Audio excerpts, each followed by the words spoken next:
do that, no matter what's going on. And then what I'll do is I'll take that line of credit of $25,000 and do what? Use it for a deposit on another piece of rental property. How about that? Make additional cash flow. Now I boosted that 20% even more. And I realized I'm my own bank. So I call it the Underground Railroad of the 21st century because it gets you off the plantation of the old industrial age and brings you to the new digital age where you control your wealth and you can make all the money. I cut out the middleman. I don't necessarily, if I want to borrow money, if I want to play in this system, it's between me and me. I have nobody stopping me. Imagine what will happen 20, 30 years from now. I tell people all the time, think about this. I tell this story. My grandfather was born in the 1900s. His father, my great-grandfather, they were in Alabama. My great-grandfather had a farm. He thought the horseless carriage was a scam. Why? Because he said, I've got a horse, and if I need the, I can feed that horse off the food that I grow. And then with the horseless carriage, I need something called gasoline. Where do I find gasoline? He says, when it rains, the road gets muddy and the horseless carriage gets stuck in the mud. But my horse could go through mud. I ain't got no problem. I can get downtown with my horse. If my horse hurts themselves, I can take them to the vet and get them taken care of. When the horseless carriage breaks down, who's gonna fix it? Where do I repair a tire? What happens if the crank's not working? He just knew that a horseless carriage was not the way to go. It was a scam. You know what was missing in the 1910? The infrastructure. Over the next 100 years, we built asphalt roads. There's a quick trip on every corner. Now, if somebody were to tell you, where do I get a tire? There's a whole place to get tires, gasoline, everything you want. It changed society. I remember when the internet came in the 1990s. Some of you may remember the internet when it first came. I forced my students to get email addresses. Boy, they were mad at me. What do I need an email address for? And I said, and I'm gonna teach you how to write HTML code so you can create your own website. What do I need a website for? What are you talking about, Sis Trump? I said, I'm teaching you about the future. I know nobody knew something about social media or any of that kind of stuff. We were still mailing letters. I used to wait for my father to send me a check in the mail so I could pay bills and stuff. Nobody was talking about, I remember somebody saying, well, with the internet, you're not gonna need a newspaper. Yo, you crazy. I always get a magazine. I always buy my books. I wanna buy my books so I can feel the pages when I turn them. Now, I ask this question now. How does anybody listening to this, how did you ever live without a cell phone? Can you imagine? My grandkids can't imagine. How did you ever live without a cell phone? How did you ever live without video games? I tell my grandkids, their grandkids are gonna tell them, what was it like to drive a car? Weren't you scared to drive a car? You mean you didn't use the autonomous car? You drove yourself? I'd have been scared to drive a car. And then it might hit me or something. What happened? And then I bet you the day will come where they'll say, what's a driver's license? I don't need, you understand what I'm saying? You have to look forward, not backwards. So this cryptocurrency, what you're looking at now is just the beginning. It's the internet when you just had bulletin boards. I used to teach my students how to use bulletin boards. I shouldn't have done it back in the early 90s so they could bootleg movies. Back then you could go and bootleg and download movies. That was a big thing. You don't have to go to the theater, just download, bootleg it, and watch it. You could bootleg software. You do all kind of stuff on the dark web. Now, you don't think anything about that kind of stuff. You watch movies anytime you want, whenever you want. You listen to music anytime you want, wherever you want. The same thing's going to happen with cryptocurrency. But you're not going to learn it quick. It takes time. So like Mr. Ivey said yesterday, you go ahead and I did the same thing. You take these classes, you learn. What I do is maybe twice a week, I'll walk one of my friends or former students through this process. And I tell them, you take your time, you're going to learn. It's going to take years. We're in the first inning of a 9-inning game. Bitcoin is now 19,000. You may have heard of something called Ethereum, which is what I'm into. Bitcoin is like a savings account. Ethereum is like a checking account. Okay, they're two different blockchains. They do two different things, but you have both a savings account and a checking account at the bank. Have you ever walked into a bank branch before lately? The last time I was in a bank branch, I said, you know what? This looks like a zombie company. They're dead. They just don't know it yet. There's nobody in the bank. What's going on? Where is everybody going? They're all digitizing everything. What happened to Sears and Roebuck? I remember Sears and Roebuck was the place. The first time I saw a Walmart in South Carolina, I laughed. I said, this is a bootleg Kmart. What is this? Kmart is where I used to go. Sears and Roebuck was the place. I used to buy my books at Borders. I used to go to the mall to shop all the time. Where are they? What happened? I used to say, I'm never gonna use Amazon. For what? If I want to get groceries, I go get them myself. If I want to go shopping, I just go to the mall and shop. Why should I have this stuff delivered? Think about this now. Here we are with a financial overlay on top of the internet that allows us to send money person to person anywhere in the globe instantly for almost zero cost, whether it's $5 or 5 million. I don't need a middleman. I don't need a bank. I don't need an attorney. I don't need an accountant. I don't need an appraiser. I don't need a broker. I can do it direct. Think about it. When all assets move to the blockchain, I'll be able to take my ownership of my real estate. I can then rent that ownership. I could sell parts of the ownership and raise cash. I can do all kinds of things that I control. Nobody else controls. I control. And why is this the future? And why do I talk about this is the Underground Railroad? I'm going to say some things that might be controversial here, but that's Morehouse. You know how we do, Mr. Ivey. It's time to get off the plantation. And the plantation owners know that. They can't find people to work anymore. And I hear them say, oh, people are lazy. They don't want to work. That's not it. The young people are all getting jobs in the digital economy. They don't need to work. But for what? The older people are realizing I can retire and live off my Social Security and create a part-time income stream using the internet. And then the previous administration made it difficult for immigrants to come in. So there's nobody to work. It ain't nobody's fault except the plantation owner. He can't find anybody to pick cotton. That ain't my fault. That's his fault. If he wants to charge more money or give me a cut on the deal, how about that? Pay me $15 plus a percentage of profit, maybe I'll come. No, we're not going to do that. We're going to try and mess the system up to force you to go back. Well, that's not going to work. I left the Underground Railroad. I made it to New York. You can try and come get me if you want. Good luck. I'm not going back. And I'm moving forward.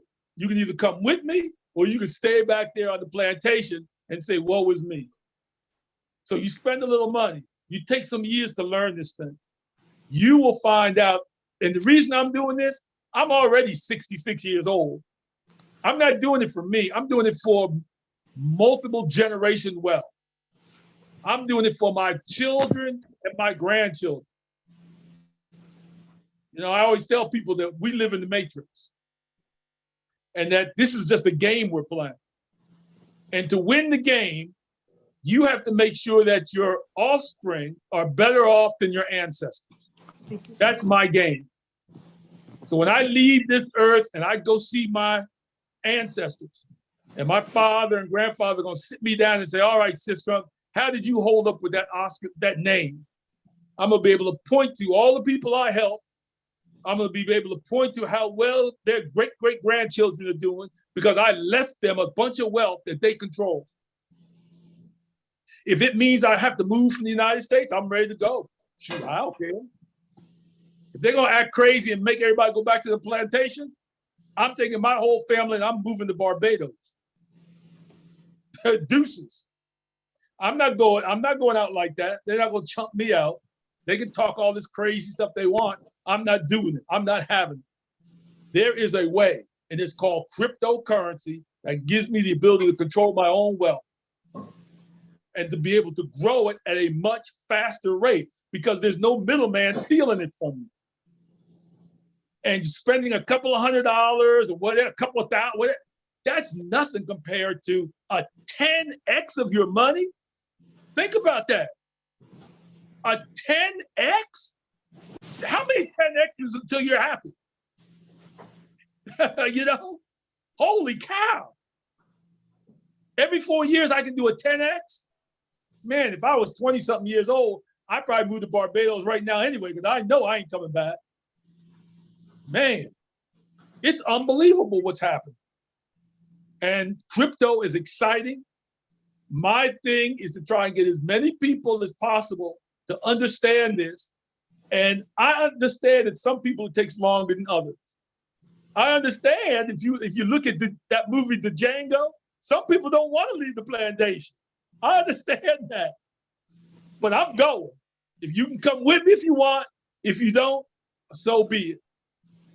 But that's what I need to talk. That's what I think of when I think of cryptocurrency. And I'm going to use it to increase my real estate wealth.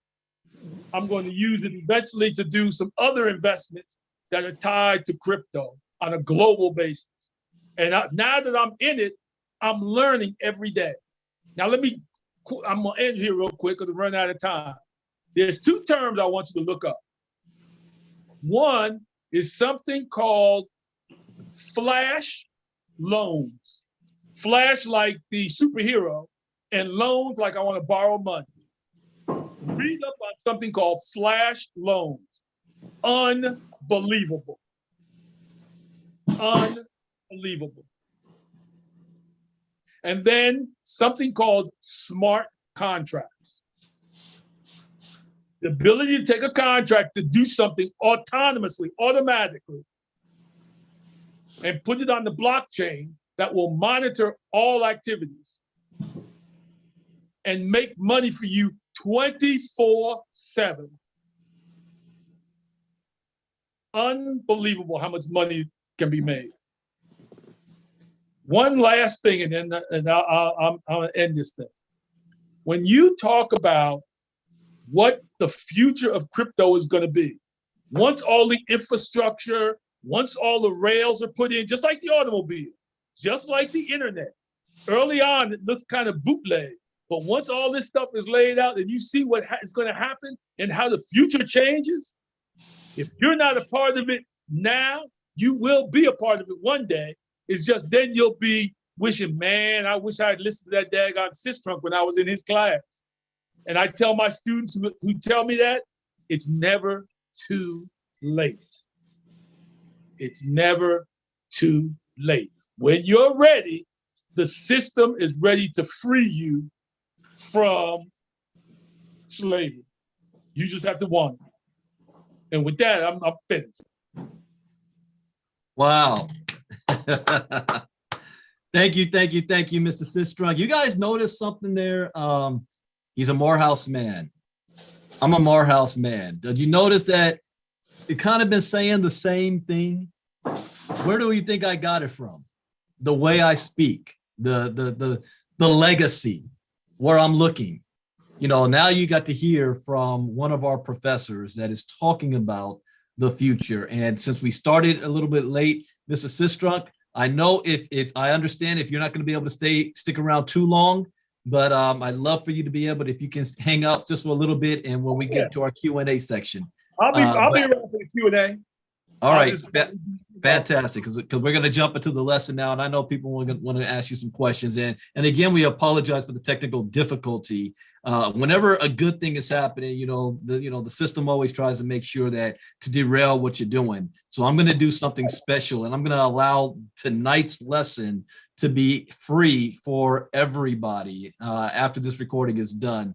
We're going to get this out to everybody. We thank Professor Sistrunk for sharing his knowledge. And for those of you baby boomers, I always say I did my crypto education in a way that my mom can understand. Mr. Sistrunk, 66 years old. It's never too late to get started. He's already thinking legacy. He's already thinking down the road. He's already talking about educating our people. You hear me talk about the Matrix all the time. You just heard him say the same thing, same language. You're going to hear Mr. Byron Nelson tomorrow night, another Morehouse man. He talks the same way. Success leaves clues. We know something.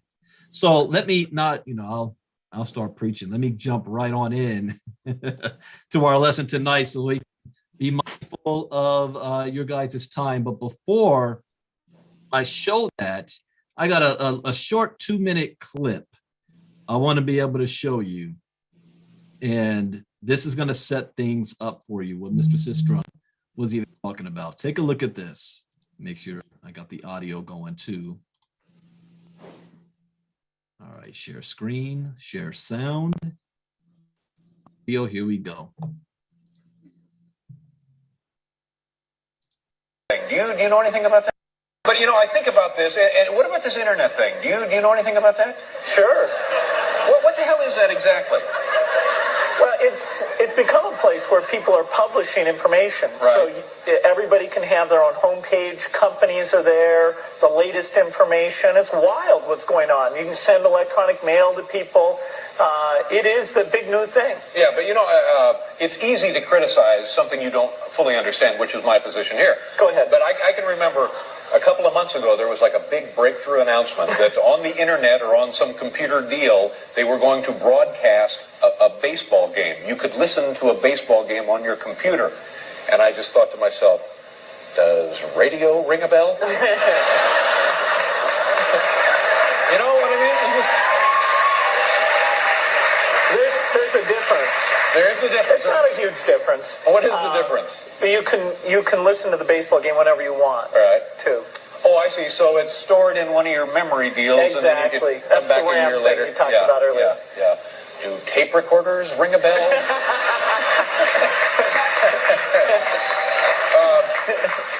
I just don't know. What can you, just knowing me the little you know me now, what am I missing here? What do I need? Well, if you want to learn about the latest cigars or auto racing statistics. Well, I've got that covered. I subscribe to 2 British magazines devoted entirely to motorsports, and I call the Quaker State Speed Line about 2 times a half hour. So now, would the computer give me more than I'm getting that way? Well, you can find other people who have the same unusual interests you do. And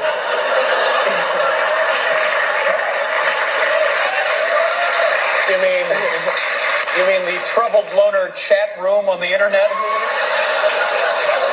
Absolutely.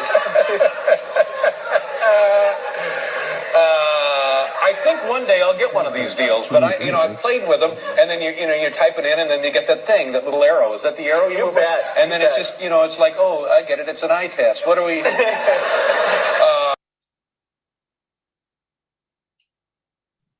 All right.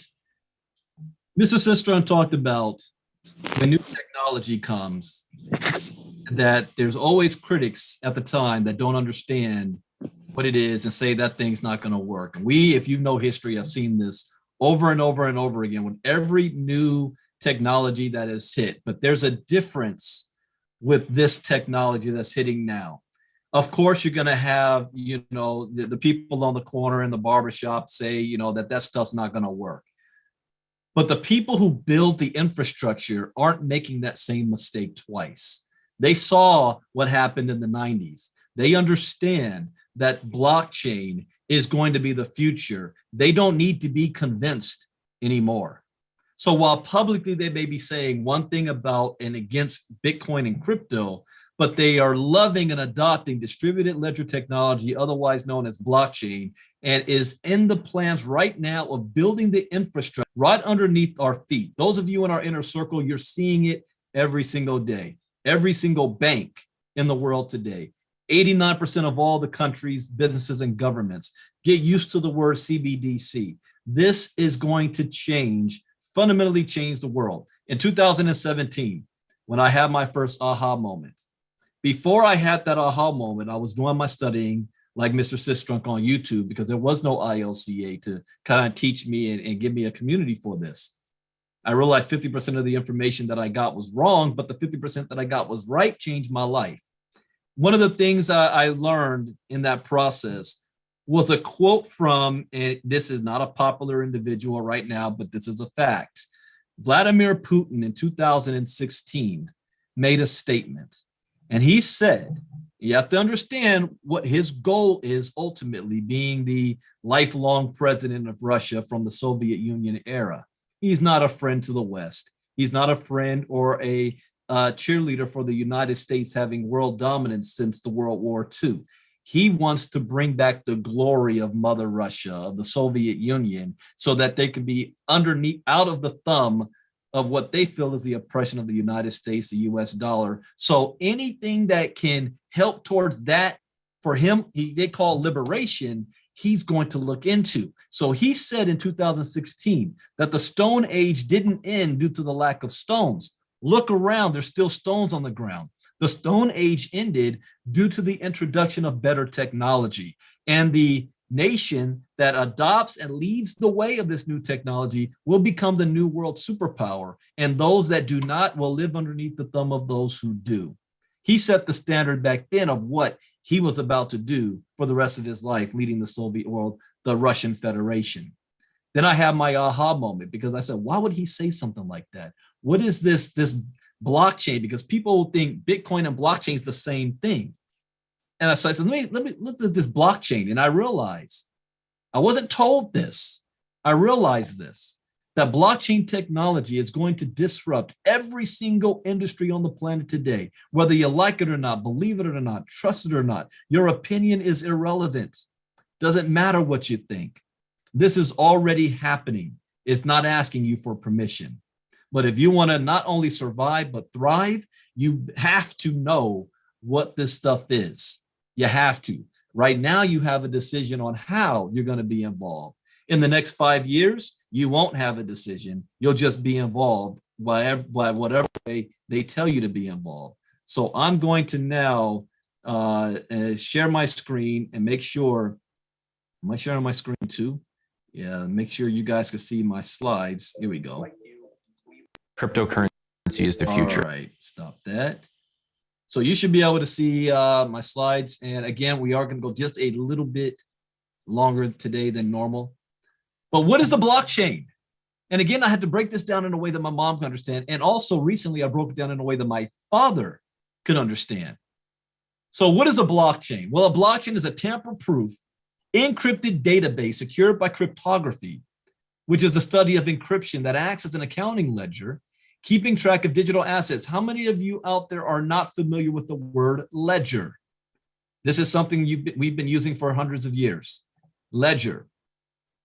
So that acts as an accounting ledger, keeping track of digital assets. Instead of being maintained by a single server like traditional databases, blockchains are decentralized and maintained by a distributed network of computers around the world.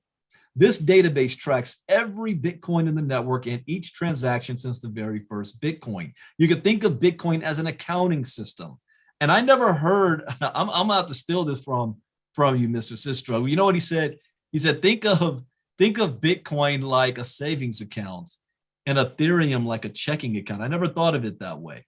But we taught that every single major coin has its own blockchain and they do different things. The Bitcoin blockchain does not do the same thing as the Ethereum blockchain and all the rest. But I like that. I like that comparison. You can think of Bitcoin as an accounting system, and through the blockchain, it is a way of recording transactions and value digitally in an open and distributed self-clearing ledger. Beginners to cryptocurrency sometimes hear the word blockchain and think that the term blockchain is synonymous with Bitcoin. However, this would be like saying the smartphone technology and Apple have the same meaning. The relationship between Bitcoin and blockchain is like the relationship between Facebook and the internet. Bitcoin is based on blockchain technology and could not exist without blockchain technology. Now, blockchain technology preceded Bitcoin, and blockchain technology could exist without Bitcoin. Just like Facebook on the internet, Bitcoin is on the blockchain. Facebook cannot work without the internet, and Bitcoin couldn't work without its blockchain. Let's get a visual image in your minds. So picture this. There is a digital block that's created on the internet. Inside that block is data. For cryptocurrencies, text data of a list of transactions is inside of each block. For NFTs, text data detailing ownership of digital assets is inside of each block. Now, the NFTs is not on the Bitcoin blockchain, but the Ethereum, ERC20. Every time, or ERC721, every time a new block is created, it is linked, chained back to the previous block. So you have a series of blocks full of data, all chained together to each other. Now, I use this as an example. All of my computers, I do not save anything to my hard drive. Never. I save everything to an external hard drive. So picture this as a block, my external hard drive. Once it fills up with data, it closes. It can't hold anymore. So I unplug it and I plug in a new one and I keep moving and I keep doing it. And then I've got, more. I got my one sitting here connected to this computer. So it's connected to each other and it leaves off where the previous left off. I explained it this way to my dad. I said, Dad, he grew up with trains. My grandfather got him a race car set and train set. And every year since I can remember, he would put at Christmas time a train set around the Christmas tree. This is this big thing. And when my kids were little, they loved that. They couldn't wait to go to Pop-Pop's house and help them put together the railroad tracks. And so I said to my dad, picture it like this. Blockchain is the railroad tracks. Bitcoin is the train that rides on top of it. And there's many different trains that have their own railroad tracks. And he was like, it's like he got his light bulb moment. It went off there. Another way to visualize it is like this. Picture each block as a page in a book. The data inside each block are the words on the page, and the chain is the book's spine that holds all of the pages together. There are various different cryptocurrencies, each with its own blockchain. For the blockchains of cryptocurrencies, the data inside each block is a detailed record of transactions involving that specific cryptocurrency. Basically, each block is one page in a digital ledger. So how are new blocks added to the chain? Well, in order to add a new block to a chain, a complex math equation must be solved. For Bitcoin's blockchain, basically somebody needs to guess a number between 1 and 4 billion in order to add a block to the blockchain.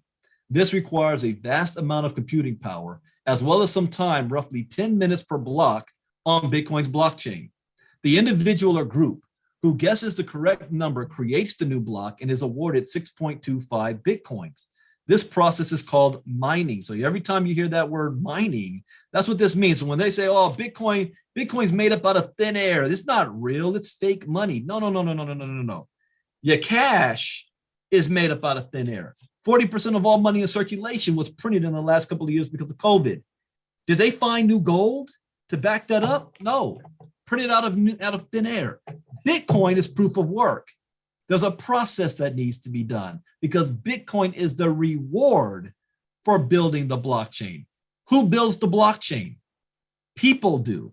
How do they build it?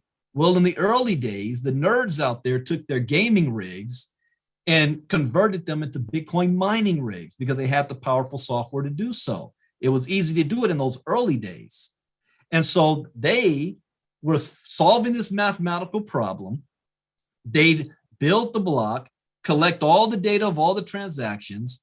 Now, how do you incentivize them to do it? Because they're using their equipment, they're spending their time and energy, electricity. All that costs money. Well, the reward is Bitcoin. That's the reward. So Bitcoin is a reward of a proof of work, something, a process that actually took place. Just like gold. Is gold just falling out of the sky, or do people have to dig into the ground and find it? And do everybody who digs for gold actually find gold? No. Oil, same thing. The fact that it is so difficult to add a new block makes it so that no one organization can ever add too many blocks in a row. It will be like the same person winning the lottery over and over again. The fact that blocks are so difficult to create is also the reason why they are so tamper-proof and immutable. So now we know what a blockchain is, how blocks are created, and what each block is filled with, which is a digital ledger of transactions. It records everything. The whole point of the blockchain is that it's open source.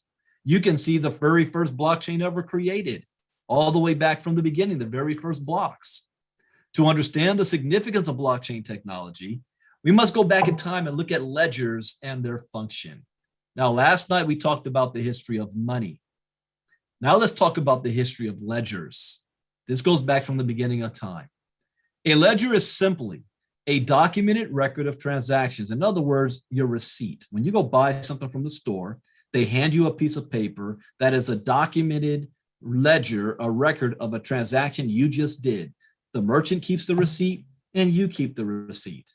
But what if you ever have a dispute? Well, then you got to bring in a third party to handle this dispute. That's where the whole third party system comes in. Now, a blockchain is a ledger. A blockchain is a documented record of transactions. Same concept, except we're now moving it digital. Now, since the dawn of civilization, people have been trading things with one another. Humanity wouldn't even exist if it weren't for the fact that humans trade with one another. Even before the invention of currency, tribes in early civilizations would often keep a record of who traded what with who, dating as far back as 5000 BC in Mesopotamia. People used clay tablets as primitive ledgers to record transactions of crops and animals. Now, I want you to think about something. Thousands of years later, we still see this digital ledger. Physical ledger. It's like in wet cement. Well, crypto, this is what's interesting about this. It's like we're going back in time. Once something's on the blockchain, it's in cement now. It can't be changed. It can't be tampered with. It can't be erased. It's there forever. So it can't be manipulated. Think to this in the biblical times. If you were a merchant and you sailed into a new port and you wanted to sell goods in this new port, you'd have to meet the harbor master or the port master or the dock master, whatever they want to call them, customs, and declare what you're bringing in. They keep a record of what you're declaring. Then when it's time for you to leave, then you need to let them know how much goods did you sell. And then they calculate that and determine how much you need to pay in taxes and fees. Now, who were the richest people in the land back in those days? Because not everybody knew how to read and write. Tax collectors, harbor masters. This is where the whole term of bribery came into place. Because if you needed the harbor master to look the other way, or what if the harbor master wasn't as honest as they're supposed to be? I say, yeah, I'm not going to let you go. I'm going to say you sold more than you actually did unless you pay me a fee. And people paid the fees because it was the cost of doing business. But doesn't that present a dilemma, a problem? Because who kept track of those ledgers? If you had a dispute, who can you bring your dispute to? Well, ledgers such as these will also be used to keep track of debts owed. So it was important that they were kept in a safe place to avoid tampering or damage. Ledgers were kept safe inside of guarded temples and palaces, the seeds of the first banks. Later, banks took over the role of calculating and maintaining ledgers. They kept track of transactions as well as debts owed and kept these records and ledgers safe. Except at this point, people were using currency and no longer bartering with crops animals, or other goods. I used to tell the story about my grandpa, Compton, California. We always went to the Compton swap meet, and he never paid full price for nothing. It was an insult for him to pay full price. He even had, I saw him haggling at the grocery store. But back in those days, you made a deal. In the neighborhood, if your car broke down, you didn't go to the mechanic. Somebody down the street had the skills to do it. So my grandma grew food in the garden, and she would trade food, vegetables, and fruit for services. Something was wrong with your electrical wiring. Somebody in the neighborhood came to fix it. It was a barter system going on. But now we got the seeds of a first bank now. So banks are now keeping track of all transactions. So enter what we know as today, the modern banking system. For centuries, people have trusted banks to keep and maintain ledgers, which is records, that people agree with the information in the bank's ledgers and trust that the information is safe from tampering or damage. Because everyone agrees with the information in the bank's records, banks are often used as an intermediary for transactions between two parties. When you swipe your debit card at the grocery store and the point of sale terminal states that the transaction has gone through, the grocery store trusts that you've paid. They are trusting that the bank is saying, we verified that this piece of plastic has money behind it.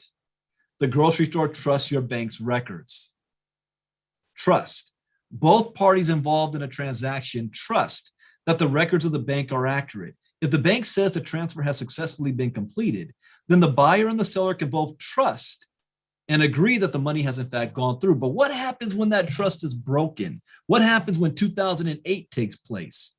And we realize that the same institution that we're supposed to trust took advantage of the system and the whole subprime mortgage crisis and fiasco. And then President Bush needs to come on TV talking about, hey, don't panic. Don't run on the banks. Trust us that we're gonna fix the system, because it's only trust in us. Why would you say that? Because money's not backed by gold. It's a piece of toilet paper. We've got to trust the government. And then you have businesses too big to fail. So the businesses got bailed out with your taxpayer money. How many of you got bailed out? Some of you are still waiting to get bailed out. But we had to trust the system. So both parties have to agree and trust that the money has in fact gone through. Now, what's the pros and cons of using banks in their ledgers? Well, banks add a level of trust and security to transactions. This is why banks have been around for hundreds of years. I always say this all the time, and I'm going to do it again. Who can tell me, type into the chat box, what is the oldest form of currency still in use today? Type that in the chat box. What's the oldest form of currency still used today? So the downside to this is that banks and their governments have the power to monitor and control people's money, as well as put their hands in people's pockets with fees, especially when transferring money international and or converting fiat currencies. So the issue is, for centuries, we have been trusting banks to keep records of who owns and owes what. But at the same time, we've been sacrificing some of our privacy, independence, and percentages of our wealth and fees. Speaking of ancestors, Mr. Sister was talking about, how many of you have grandparents, great-grandparents that didn't trust banks? They didn't trust banks. All right, let me answer this question here. Marnita says British. Martha says gold. Joy says British pound. The answer is actually the British pound. Gold is not being used as a transaction. You know, you're going to the grocery store and buying milk and cookie with gold. It is fiat currency, and the oldest one to date is the British pound. Now, my grandpa, they didn't trust the banks. They took their money in cash and would hide it somewhere, whether underneath their mattress, buried it like in the ground like pirates. But my grandpa always said, if I have the money in my hand, it's my money. Why am I going to give my money to somebody else and then trust that they're going to give it back? And because they all knew the old sharecropping days. That's a whole I got to stay on point. I mean, stay on point. We'll be here all night. Why give it to somebody else? We pay the banks charge us a fee to hold our money. Then they use our money to make money off of it. And then we get, what, a little bit of payback, a little bit. And then they charge us when we want to pull our money out. So you're not in control of your money. That's why in crypto, it's important to know the difference between custodial wallets and non-custodial wallets. Saturday night, we're going to be doing the series, The Financial Crypto Storm is Coming. Why? I believe, in my opinion, most people today in crypto is going to lose most of their portfolio because of lack of education, the little things that they don't see and understand that's coming, the little things. You want to be in control of your money. Well, I own gold. Really? Do you have possession of your gold, or is it being stored somewhere else? It's being stored somewhere else. You don't own gold. You may have access to it right now until they say you don't. When was the last time Fort Knox was audited? Stay on track. So the issue is, for centuries, we have been trusting banks to keep records of who owns and owes what, while losing our privacy, independence, and wealth. It's time to drain the swamp. But what if there was a better way? What if there was some form of modern technology that could help us get the best of both worlds? What if we could have security and trust while at the same time also having financial privacy and autonomy? We would need a secure ledger that everyone could trust and agree on, and that wasn't able to be controlled, interfered with, or manipulated by any person or institution. Enter blockchain technology. So how are blockchains different from the banks? Well, blockchains are distributed and publicly accessible. A blockchain is a digital ledger, but it is a ledger that everybody has access to, yet nobody can tamper with or control. Mr. Sister talked about smart contracts. Once it's been programmed and it's released, it's there forever. It can't be changed. It's done. It doesn't matter who the CEO is or who the founder of it was or whatever politics are going on, whatever religion, none of that stuff matters. It's a program, which is why I came to another realization that I got to look at the crypto space not as a new form of money, but as new technology. That's what this is. Historically, ledgers and records have been centralized, locked up, and stored by one institution that has access and control. For cryptocurrencies, the entire ledger is out in the open and accessible to everybody. Blockchains are anonymous. When you look at the Bitcoin blockchain, you will notice that you don't see the names, email addresses, or any information about the sender and receiver. All you see are transaction hashes and wallet addresses. It is almost impossible to determine someone's identity based on these strings of random letters and numbers. This is the paradox of Bitcoin. Everybody can see all of the transactions, but nobody can see who is doing the transactions. Blockchains are decentralized. For almost every major crypto, nobody owns or controls the ledger of the blockchain. The blockchain is available for anyone in the world to see, no matter where they are, which is why I always said, all you need is three things: a cell phone, access to the internet, and a willingness to learn. Doesn't matter who you are, where you were born, what language you speak, the color of your skin, man, woman, or child. Is your daddy the CEO? Do you have a degree or not?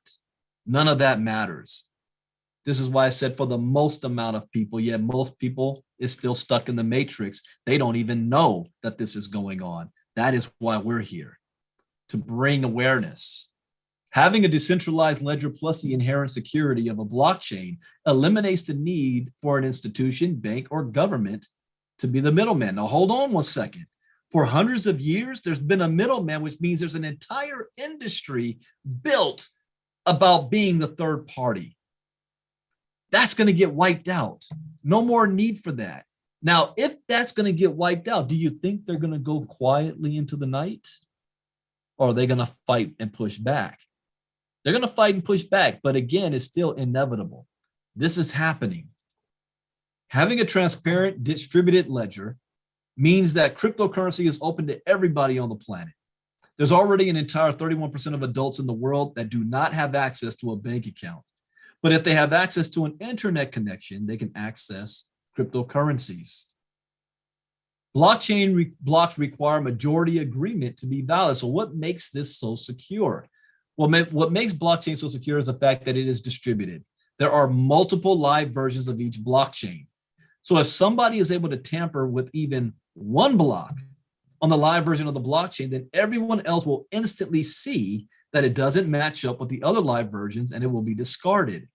As long as more than 50% of the live blockchain versions nodes agree on something, the versions that are different are identified as false and ignored. And this happens very, very quickly. Blockchain blocks are essentially immutable. Every 10 minutes on Bitcoins, a new block is created on the Bitcoin blockchain. This block is filled with data of recent Bitcoin transactions. The data in the block shows a list of wallet addresses that have sent Bitcoin to other wallet addresses, as well as the amount of Bitcoin sent. Once the block has been mined and the data is written inside, the block is closed and becomes added to the end of the blockchain. At that point, it is almost impossible to edit, modify, or remove. Well, wait a second, Bray. What do you mean almost impossible? There's always a technicality. That technicality comes with technically, can somebody get 51%? Maybe. Can they hack it with quantum computers? Technically, maybe. Highly unlikely and highly expensive, but maybe. That's why I don't use the word impossible. Almost impossible. It's like writing in wet cement.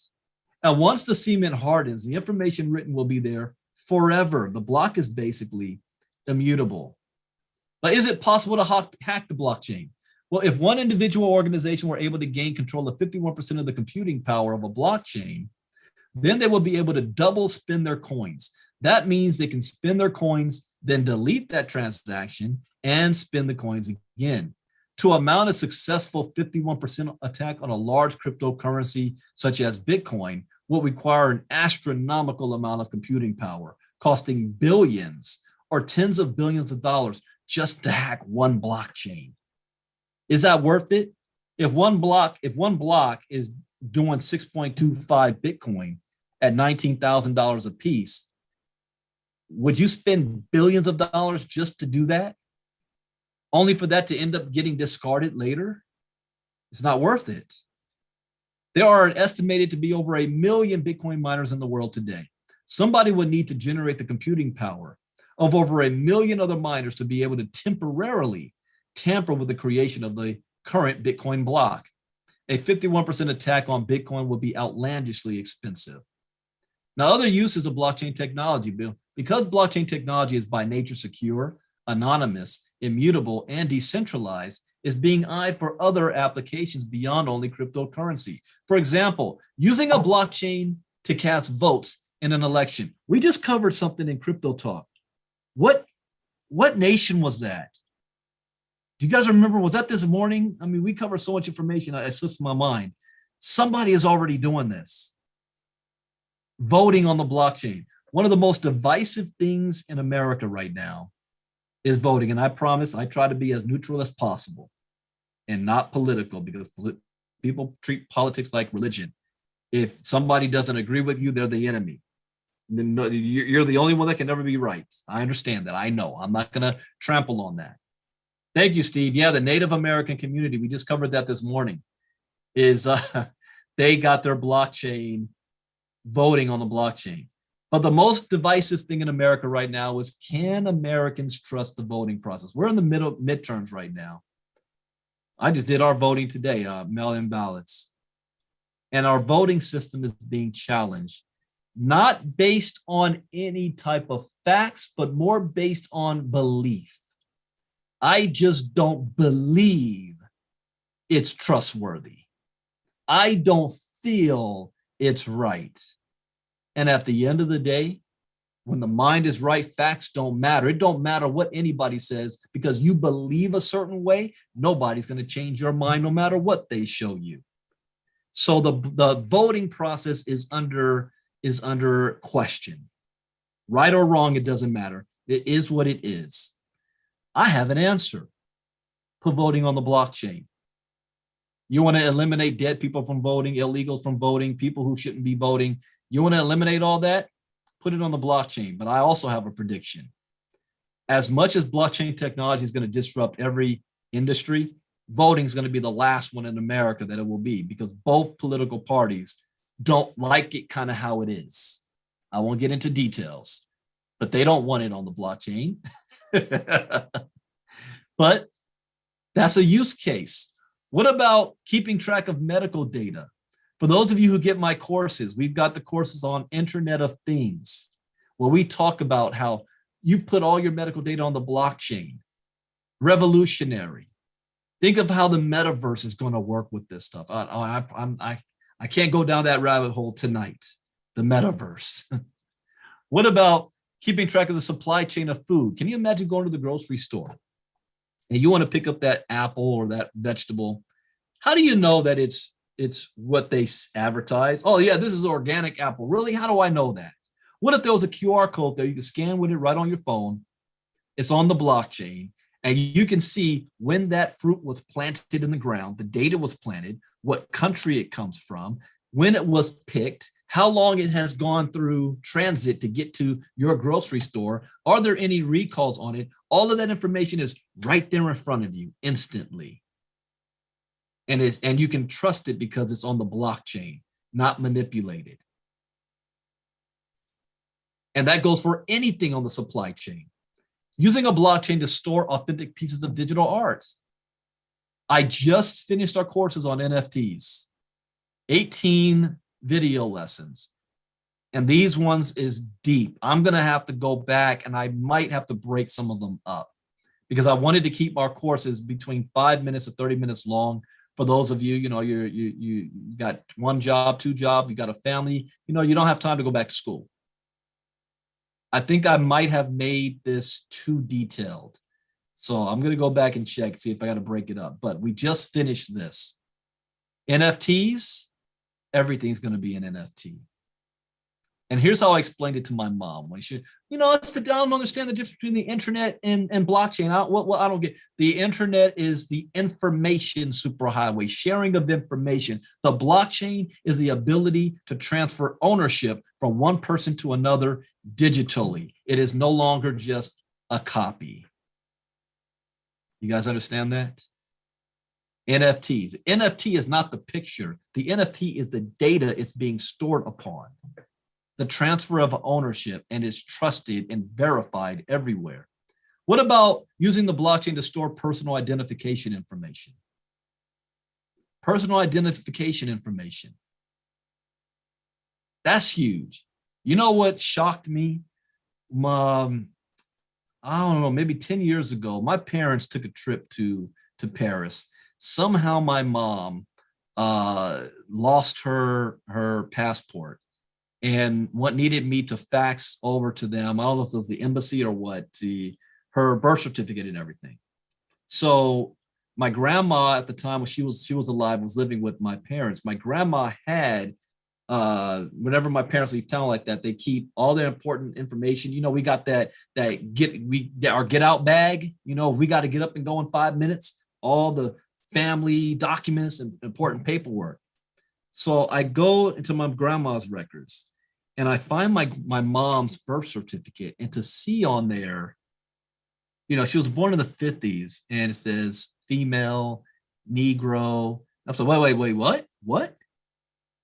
And just to know how much things have changed and sometimes how much things are still the same in such a short period of time. But imagine all of your personal identification information is on a blockchain, whatever version that's going to be, that you have access to as well. Like it or not, we're moving to a digital economy, a digital society. What about using a blockchain to store important deeds, such as land for a home? I use apartheid as an example in South Africa, when, for 120 or 50 years or so, the Europeans that when they colonized South Africa and took all the land and with the minority in the nation, but owned the best property in the nation. And their families farmed that land for more than 100 years, passing down from generation to generation to generation to generation. Then when the end of apartheid happened and the South Africans took control of their government back, then they wanted to give the property, the land back to the rightful families, the rightful tribes and villages. But it presented a couple of problems here. We're talking about 8, 9, 10 generations worth. You've got families that say, my family has been farming and made this land what it is based on our knowledge, what we've done for the last 100 years. And now you're taking it from us to give it back to the people who own that land before we took it. They didn't make the land what it is today. We did. So that's their grievance. But then you've got the tribes.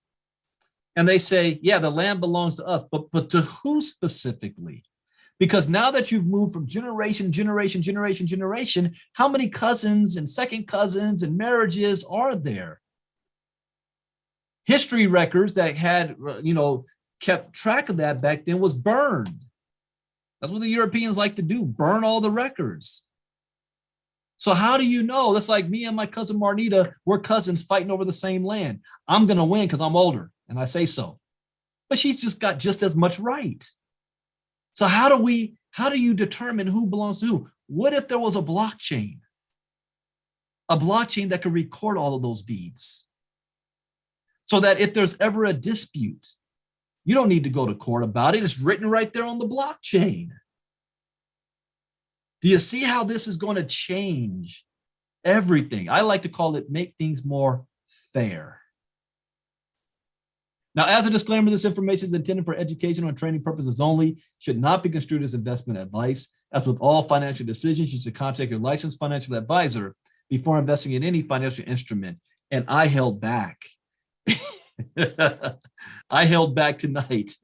I wanted to go in, here my old college professor got me hyped, and I could go all night long, but we can't. I got to be mindful of your time. Also, we had technical difficulty that I apologize for, but I'm going to give back, and I'm going to give this lesson out in front of everybody. I'll have it live by tonight. So if you invited anybody that couldn't, for whatever reason, they got lost in Facebook and couldn't find us, they'll still be able to get access to this. So now we're going to go into the Q&A side. I am streaming on YouTube, though, by the way. YouTube did connect, but Zoom's not connected to Facebook, which means me and my CMO, we're going to have another talk about using a different platform for being able to do these for the public.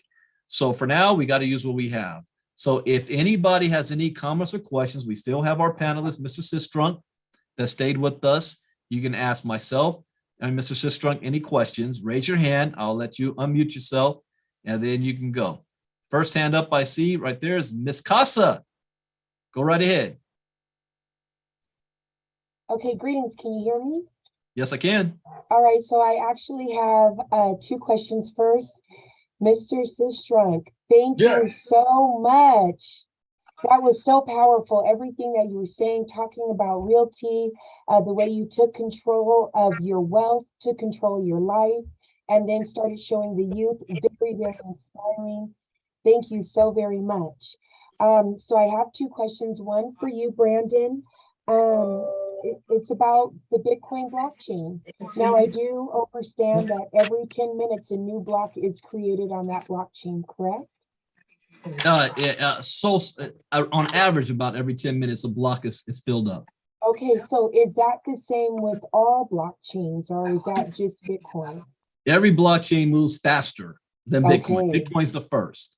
So you guys have heard us talk about the new final chain blockchain that wants to do 1 million transactions per second. But Bitcoin is, since it's the first, that doesn't necessarily mean it's the best. It's just the first. Litecoin is a carbon copy of Bitcoin. Transactions are faster. The blocks hold more information. It's just all around better, but name recognition. People want to use blockchain. Ethereum moves much faster than the Bitcoin's blockchain, but it does a different purpose, a different function. It's recording different type of information. So yeah, every blockchain has a time on how long it takes for their block to be filled up, closed, and then moving on to the next. Okay. Thank you for clarifying that for me. Mm-hmm. Okay, Mr. Sistrunk, last night, we talked about aha moments. Okay, the time where You looked at Bitcoin, you looked at blockchain technology, and it made your heart stop because you saw the future. Can you please tell us about your moment when blockchain and crypto did that for you for the first time? I guess for me, again, I got introduced to it, talked about it to students, but it really wasn't until probably end of 2017 when I saw it go up to $20,000. And I started then looking and understanding the 4-year cycle. What I do now is when Bitcoin is down in the dumps like it is now, this is the time to learn. This is also the time to invest because it's not going to be this cheap. 4 years ago, in 2018, when it was at the bottom, it was $6,000. That was the bottom. And then it dropped down to 3,000. Now, some people are saying we're at 19 now, but if you watch some YouTube people, they're saying there's going to be another drop that's going to take us down to maybe 12 or something, or 10, because it's happened before, right? Once you start seeing that this thing is cycling like that, then you can predict, at least not on a day-to-day, but maybe month-to-month, but sort of like on a cycle basis, where it's going. So we could predict that it may go down to $10,000. But if it does, once it gets to 10, I'm all in. I'm mortgaging everything. I'm all in. Why? Because from 10, it's going to go close to this time, probably over 100,000. So once I understood that, the 24th year cycle the new cycle will begin at what's called the halving in 2024. The movement of prices will begin sometime in 2023. It runs like clockwork. You know why? Because we know what the supply side of supply and demand is. So if you know prices are based on supply and demand, and we already know the supply, then it's all a demand thing. And the demand goes in cycles. It did the same thing with Amazon stock. Go back to 1999 to about, maybe 2008 and track Amazon stock and what it did. It's the same thing. So what's going to happen? Everybody's scared of Bitcoin now. They don't want to do anything. This is the time to start buying. Even if it goes down to 10 or something, this is the time to start buying. It's going to again come back. People are going to get hyped up again like they did last year, right? So think about it. Last year was 21, so but 25, right? 3 years from now, everybody's going to be hyped up. It's going to be up over 100,000. They're going to say it's going to 1 million. I'm going to make all this money. It's going to be the exact same thing. And you know what you do when they say that? You sell. That's what you do. And then when they say, I wouldn't buy Bitcoin, it's going to zero. Guess what you do? You buy. And that's how the folks get wealthy. Thank you. Anything else, Marnita? No, that was perfect. Thank you both very much. All right. Thank you. Next up, Miss Victoria Peterson. Go right ahead. Awesome. I mean, really, gentlemen, wow. Sir, here's my question. I have graduated from North Carolina Central University. I am in walking distance to the university. And today, over the last several weeks, I've been going over, trying to talk to the students about what Mr. Brandon Ivey is offering our community. Can you please tell me how should I go about reaching this next generation? And I just want to tell you, sir, you are a baby under me. You're a baby, but I'll forgive you, but that's okay. I'm a little older than you. So I have gray hair. So when I talk to young folks, and that's why I'm over there on that campus, because I want them to know about cryptocurrency. How would you suggest my first question, how would you suggest to reach this younger generation? And my second question, Mr. Ivory mentioned earlier today about the Native Americans getting involved with crypto. How do other minority groups get involved? Do you have any suggestions on how other groups should get involved? And thank you again. It was just an awesome presentation, and I hope that you will come back again. I hope Mr. Ivory will invite you back again, sir. Oh, you know, it'll come back. I come back anytime. But let me say this about your question. When you're dealing with universities, and especially HBCUs, it's a who you know on the professor level. The best way to do it, because Morehouse is the exact same way. You have got to find the professor who becomes your advocate. However you find that person and get to meet them. And you know, some of us are pretty cool. Now, some kind of crazy now. Leave them crazy ones alone. Okay. You know, like any other, you know, there's crazy folks out there now. They're crazy. That's why they got PhDs, because they're kind of out there. But if you can get to somebody like practical like me, I'll sit down and talk to you. And if we come to an agreement, then I would have you come speak to my class, for example. And then I could have you speak to a club. And I can get you in so that it becomes an annual thing. Because remember, the student body is constantly changing every year, every semester. So you've got, by being at the professor level, that person can provide you the entree that you need that goes past what we would call classes. You know, as the generations keep going, you become someone who's kind of standard there as long as that professor is there. Then you kind of meet their boss, the dean, and that's how you do it. And it's a who you know, just to find that professor. Because for me, I do it all the time. I have certain people that over the decades, they always came and spoke to my class. But I had to really be careful who they were, because I can get in a lot of trouble. And I've had this happen where people come in, they say they're going to say one thing, and they come in and they start doing some multi-level marketing thing. Right? We got to be careful. Those students, those parents left those students in our hands. And I cannot have somebody coming in there trying to get them to sell Amway or something. And that happens, especially with blockchain, right? You got people, they got multi-level marketing Bitcoin stuff. And they always want to come in and speak to my class. And I'm like, I'm not having any of that. That's not going to work. Because as soon as somebody loses money, they're going to call their mother. Their mother's going to call my boss or the president. And guess what? I'm out on the street. I'm in trouble. They're going to blame me. They're going to sue me because I let some charlatan come into my class and trick people out of some money. And it happens. People try it all the time. So I've got to be really careful. But if you find somebody and prove to them that you can do it, that's the best way to get in.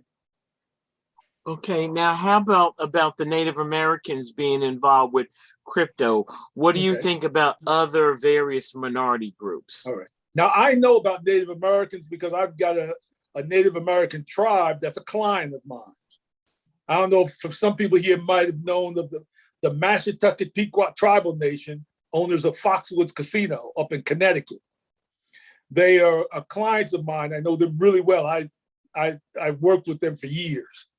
And I spend summers there teaching, volunteer teaching to tribal members. So they have a program out there where they're working with crypto, but it's difficult. The tribal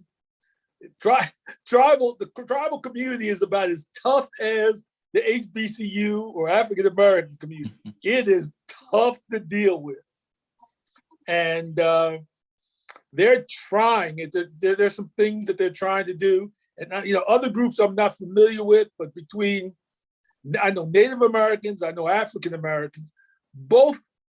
My thing is, I just teach and educate.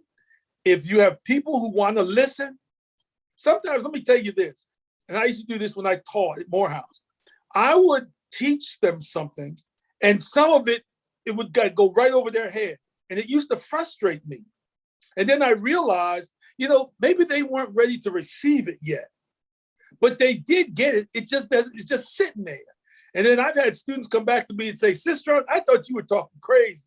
And then 5 years later, I ran into something that changed my life, and I realized that you were right. And so I decided I'm going to start saving my money and stop spending it on all them girls, and I'm going to buy some real estate, and I'm going to go ahead and get wealthy. But in the beginning, all they wanted to do was party. All they wanted to do was drink and be in the fraternity and turn it up, as they said. And no matter what you told them, they didn't want to listen to what you had to say. But you say it anyway, because they're smart enough that they're going to store it. And then something's going to happen, and they're going to, in this case, he ran into the wrong woman, took his money, and then he realized, man, this isn't going to work. I'm 30 years old, and I'm not a millionaire yet. I need to do what Sistrunk told me to do. So all we can do is put this information out there, and eventually they will get it. Well, thank you, sir. And thank you again for all the awesome information that you have shared with us this evening. And God bless. Thank you. Thank you. All right. Thank you, Ms. Peterson. Next up is Ms. Patty Geis. Go right ahead. Thanks, Brandon. I agree with Marnita. Great questions, Mr. Sistrunk. Tonight was incredible. I was thinking like Bitcoin has proof of work and you are proof of knowledge. So well, thank you. I just want to say, having so much experience with Bitcoin, I think you said from 2014, and I can imagine today of being able to not only understand the mechanics probably of how blockchain and that algorithm is put together, and just seeing the growth of different coins over the years. And I'm sure you've diversified your portfolio, with Ethereum being one of your favorites. But if you have diversified your portfolio, when people come to you, maybe prior students or things like that, and I'm sure you probably get bombarded with it like Brandon does, but what do you look for? What do you look for in a project that would trigger you to make the decision to move forward with it? I like projects where there are no central owners, right? Some projects, they're still centralized. There's a group of people that have the majority of the coins and they manage it. I like projects where that's not the case. Everybody has the voice, everybody shares in everything. And then I believe in the metaverse. I believe in NFTs. I believe in DeFi. Mm-hmm. Anything in those areas, and that's all Ethereum-based stuff, is my area. And then as a savings account and as an indicator of where the market is going, it's Bitcoin. So I've invested in metaverse coins, DeFi coins, and then Ethereum and Bitcoin. I used to be all Bitcoin. Then I started diversifying into Ethereum. And then I started diversifying in the metaverse, because I think the metaverse, it may be 20 years from now, I don't know, but it's that Star Trek, Matrix kind of stuff that we think of 100 years from now. It's going to be unbelievable. It's just so early. So that's why I'm spreading them out. I got like 7 or 8 of them, not a whole lot of money.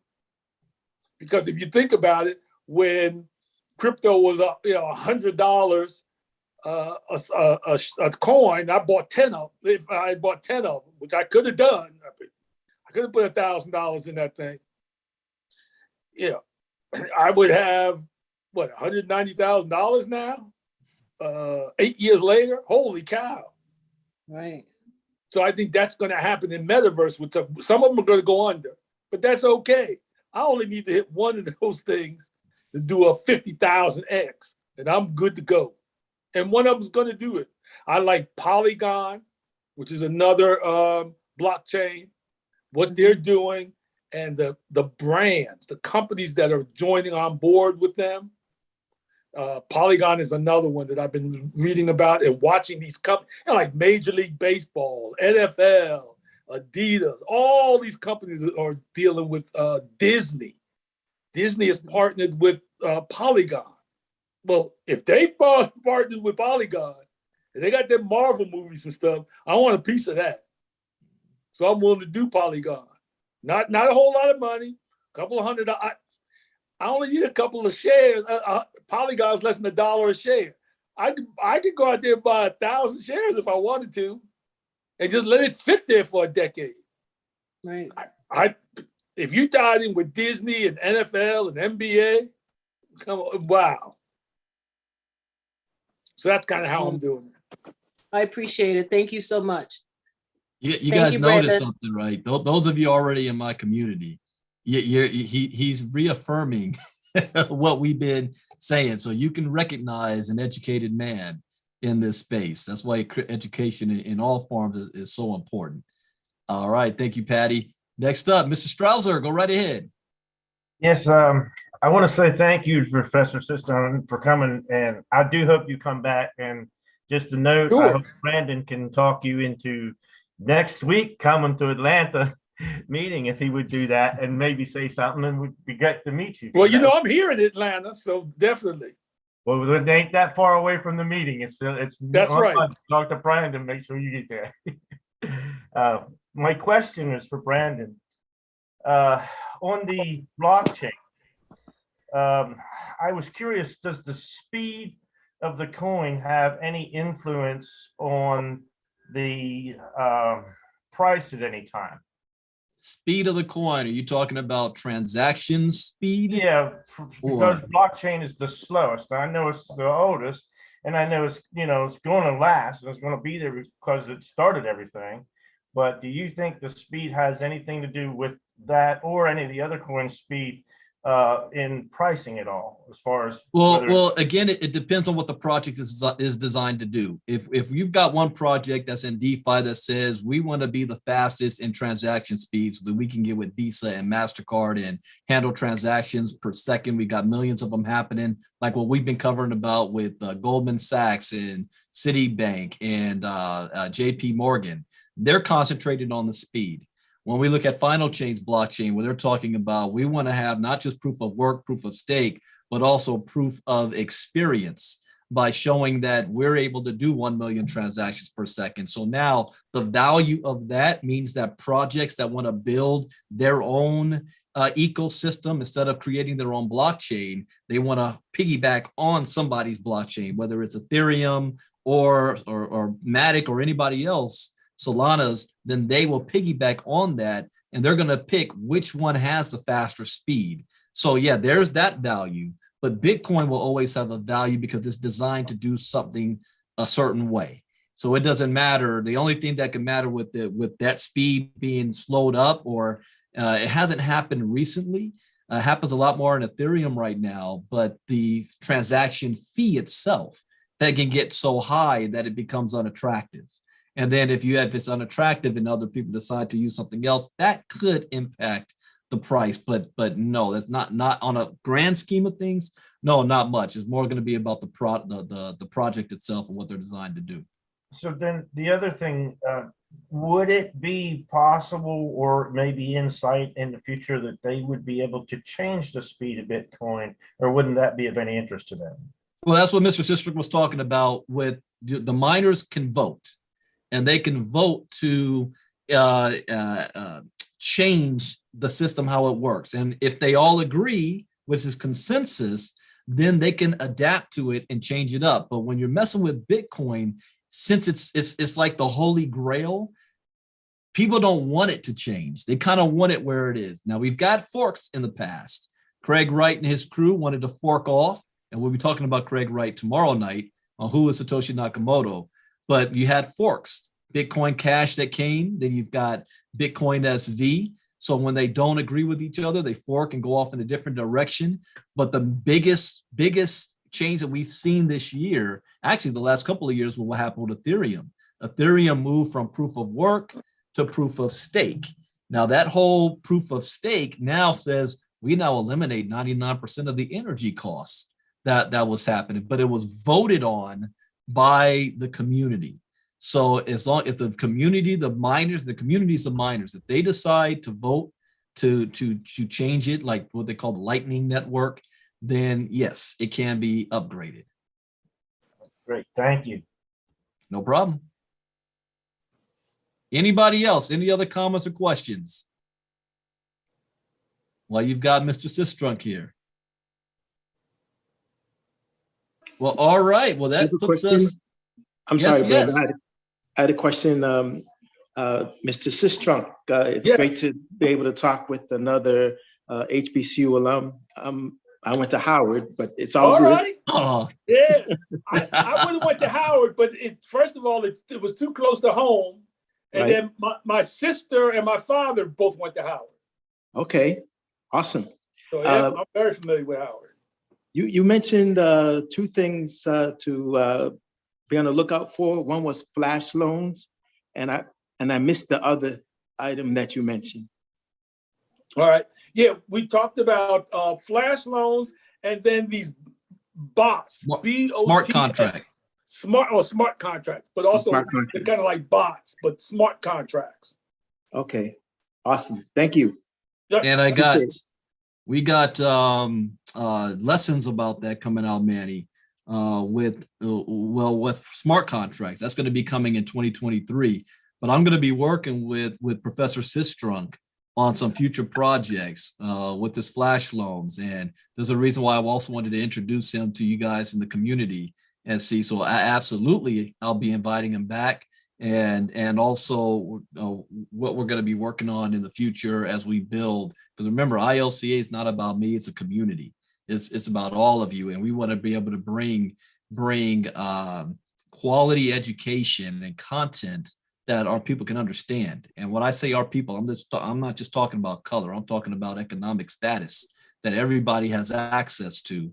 And so Mr. Sistrunk has the skills to be able to teach that in a field that I don't have the skills. I don't have a real estate background, loans, property, right, all that stuff. So as I said at the beginning, we'll have professionals that can speak on the tax side of things, can speak on the real estate side of things, and all of that. And so yes, you'll be seeing a lot more and hearing more about how flash loans work and how we can take advantage of those kind of things. Thank you. All right. All right. Oh, Miss Victoria's back. Go right ahead, Miss Victoria.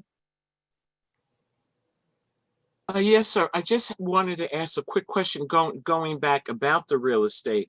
Are you saying that that you paid the amount of monies to buy the property with crypto? Is that what he was stating? What I did is I used crypto as my collateral for a loan. And then I took that loan money and offered to buy the house cash. So the bank gave you permission, I guess, to use the crypto? I don't need the bank. They don't need to give me permission for anything. Okay. So, and I'm just saying that, I'm saying, no. I no longer need permission from anybody to do my deals. So how did the crypto in the loan monies? I'm just trying to get an understanding there. My crypto is in something, and we need to probably have a discussion. You probably will have a discussion, but my crypto is in something called decentralized finance. Mm-hmm.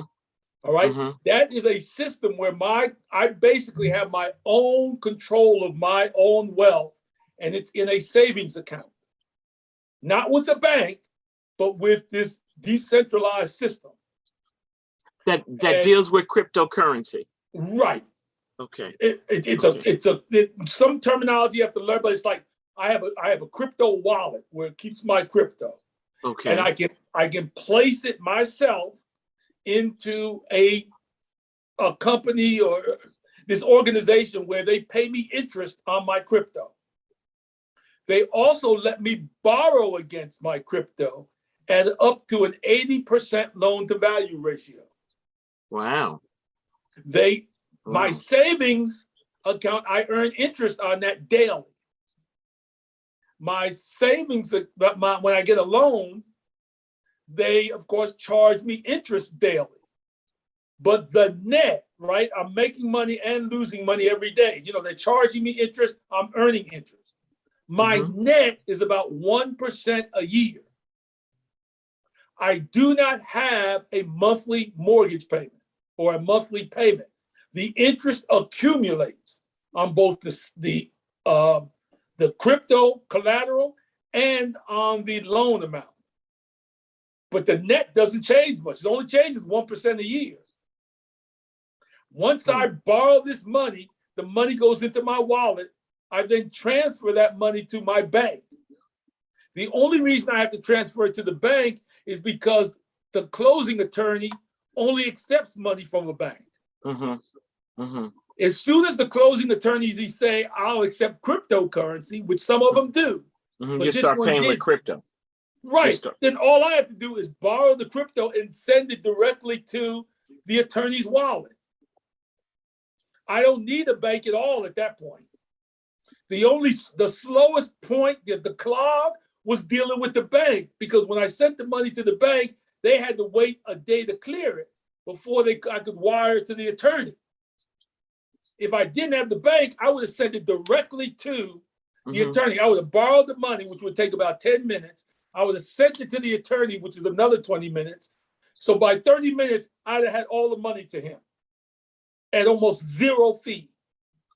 Can you imagine if the attorney actually took crypto and you didn't have to convert it into cash? That would have happened. That's right. That's what I was thinking. Yes. If the attorney would have accepted. They will eventually.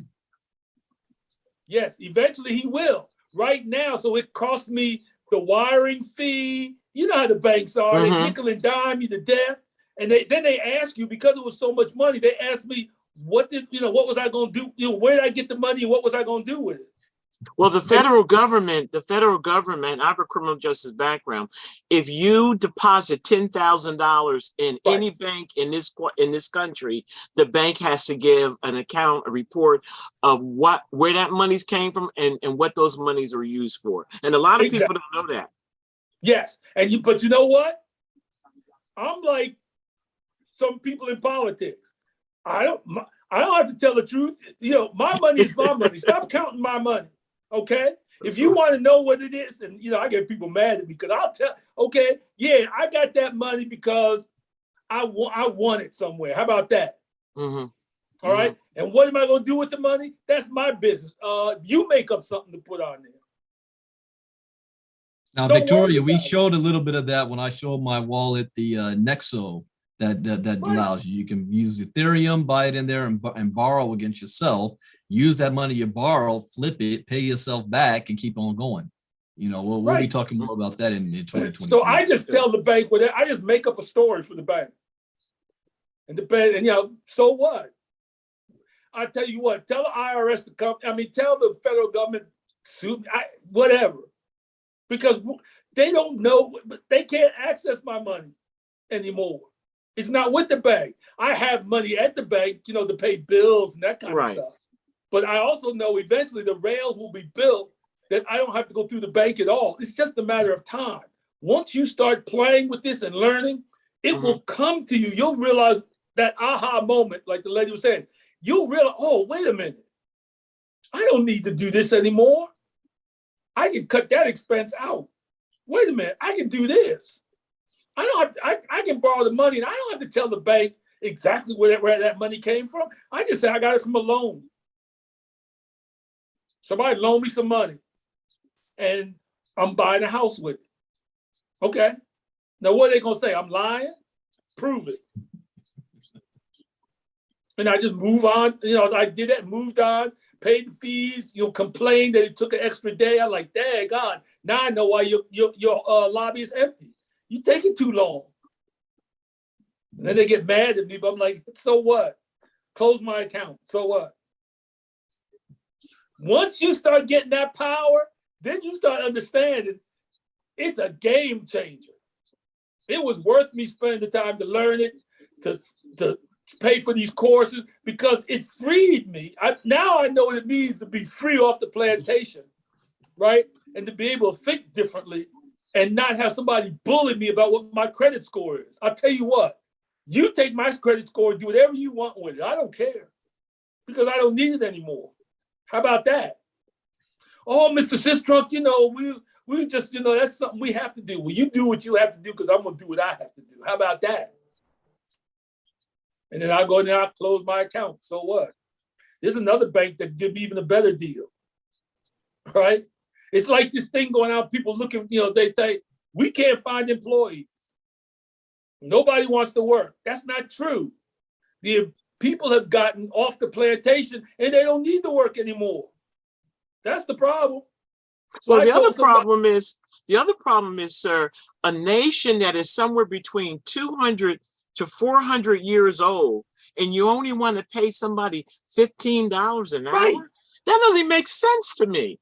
Exactly. That's ridiculous. It's terrible. And here, it is. But anyway. So my thing is, if you want me to work at McDonald's, how about giving me a cut of your profits? I'll work there. That's right. Their eyeballs pop out. Well, we paid you $15. I'll tell you what, I can make $30 an hour on the internet. With an Amazon, I can have an Etsy account or an Amazon store and make that money while I'm sleeping. How about that? Right. Then they get mad at you, and I'm saying, oh, well, okay, so what? So you feel that that the real estate market is going to really be something really very good and great for cryptocurrency. Oh, so it's going to change it unlike you can imagine. Because once we get this tokenization of real estate going, which is where I'm headed, where the ownership is on the blockchain, you'll be able to imagine being able to own a piece of property with the ownership on the blockchain that you control. You don't need a closing attorney. You don't need an accountant. You don't need an appraiser. You can take your ownership, break it up into coins, and sell parts of your ownership on the blockchain without the friction and cost. So imagine I got a duplex. It's gone up in value 20%, I don't know, 100%. I might want to sell 10% of it to take that money to do something else with. Or I may want to take 10% of it and then borrow against that to do something else with. Or I may want to give my daughter 10% of the property so she can use it as collateral to get a loan to do something. Do you understand what I'm talking about? It completely changes everything. And the transaction cost is so low, and I don't need these middlemen anymore, that it's just a matter of me learning how to manage it and do it myself. Mm-hmm. I don't need them. And that's why they're kicking and screaming. That's why they're not telling the truth. It's like I told them I'm sure back in the 1800s, they told slaves, don't run off to New York because it's scary out there by yourself. You need to stay here and pick cotton for us. We treat you fine. We paying you $15 an hour, and we even give you some health care right now. And we'll give you weekends off. Just come on and stay with us. Man, shoot, I'm out of here. Bye, deuces. Yes.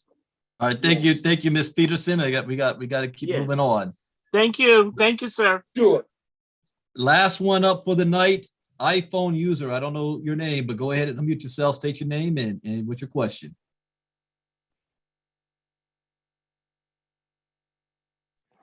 All right, I'm iPhone user Faye Harris. Hey, Faye, how you doing? I'll try to figure out who I am all this time. And I'm a woman of few words, so you're hearing me speak for the first time. And I'd like to say, wow, this information is so invaluable. It isn't even funny. I'm very excited. I'm going to have another sleepless night. I'm a real estate investor, or was, and I'm getting ready to get started again.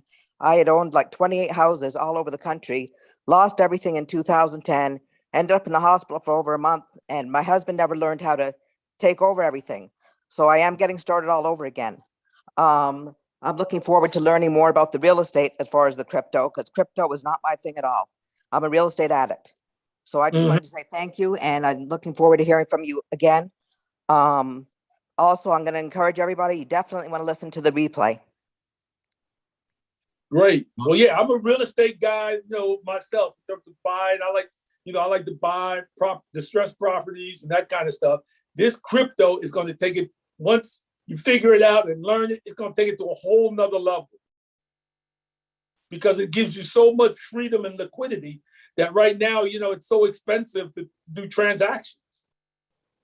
Yeah, especially here in California. I was looking at a house the other day for $1 million, and it wasn't anything special. but I'm in the Inland Empire, so that's about the average price of a home now out here. Yes. And Atlanta's not far behind, man. It's unbelievable.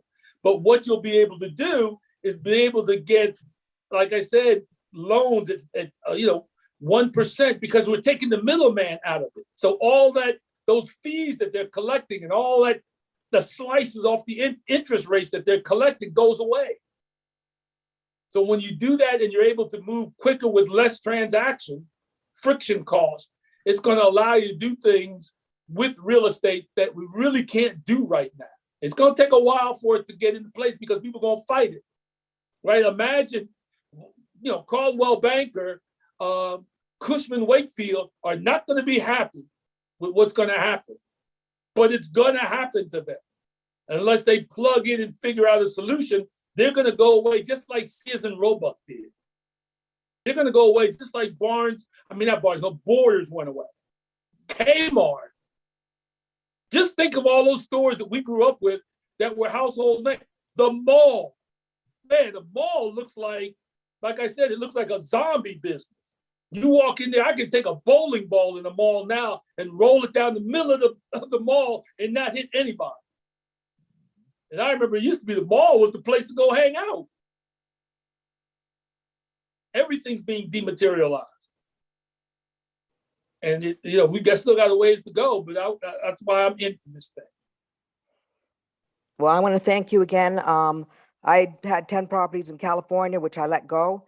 And of course, I'm kicking myself now because that was multi-millions of dollars that I lost. And then I also had somebody that took almost $250,000 from me. So I'm looking forward to getting that back, like probably within the next 5 years. Right. And then what you do is then you control it yourself. Right. You manage it, right? You're the one that makes all that interest, and stop giving it away to the bank who is charging you fees and doing all this kind of stuff. I'm telling you, just think about it. You're in the industry. Just look at your income statement and start slicing some of those expenses out of there and look at what it does to your profit margin. Right. I just with all my properties, the only thing I didn't like dealing with is tenants, toilets, and turnover. Yeah, me neither. I hate dealing with tenants. But I'm right now actually learning how to invest in tax liens. So yes. That will give me the discretionary income that I'll need. We, in Georgia, tax liens is big business. I have a couple of students that are in it big time because it's a minimum 20% return. You just have to find the right deals. And I've got some students that are doing tax liens. They do really well in Georgia. Well, all right. Well, I'm looking forward to talking to you further. Sure. Anytime. Fantastic.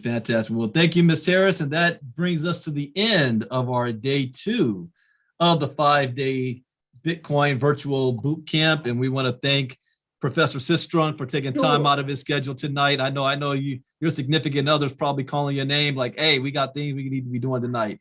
So I'm thankful for you to, I'm honored. It's hard for me to ever get nervous or shook. My community knows. But when I have a gentleman that you guys see that helped me to get to where I am from my own school, my own alma mater, it is an honor. And we would love to have you back. We do these 5-day challenge once a month, the end of every month. So the next one will be at the end of November. I told you guys we're probably going to do something special in December. We're going to have some of our topics talking about NFTs in the metaverse because you heard it from Mr. Sistrunk. Let me tell you, I did not have a conversation with him about my aha moment a couple of weeks ago about the metaverse. And you heard what he just said. We are on the right track and we need to know and understand this stuff. Now, tomorrow night, we're going to be talking about the beginning, the birth of Bitcoin. Who is Satoshi Nakamoto? And our panelist is going to be another Morehouse man you guys all know and heard from before, Mr. Byron Nelson. So he's going to be up tomorrow night. I'm going to try to see what this issue is with the Zoom because we got Inner Circle Talk tomorrow morning. And if I cannot, whatever reason, connect, then I will probably, we're just going to be doing it on Zoom and not in the Inner Circle Facebook group. So just a heads up, you guys. But I'll have some things solved by tomorrow night so that all of our members that are on the free side don't miss out. And I'm going to get this recording out to everybody so that they can see and they didn't miss out. For whatever reason, they weren't supposed to see it live tonight. So I have to accept that. But things happen for a reason. We're going to get that straightened out. So thank you guys for being here. As always, I hope you learned something new. That is the point. Education is key. Education is everything. See you all tomorrow night, 8 p.m. Eastern. Wait, I have one more thing. Are we doing the Bitcoin giveaway this month? I mean, this week? Oh, of course. Of Oh, course. okay. Well, you haven't talked about it yet. Yeah, I apologize. Those of you who do your homework assignment, it's the same assignment as last month. So, Ms. Casa, do me a favor and put in the Telegram group that homework assignment, what people need to do. I will say this month, we're only going to have one winner. I want to have one person get more money. So those of you who complete the homework assignment, we'll do the drawing and the winner will get some free Bitcoin. So that's going to be, we do that drawing on Monday night. I'll be in Atlanta all next week, but the schedule's going to still be the same. Since I'm in California, that just throw me off 3-hour difference. So yeah, that's going to be on Monday night. All right, everybody. We'll see you all tomorrow night. Take care. Bye-bye.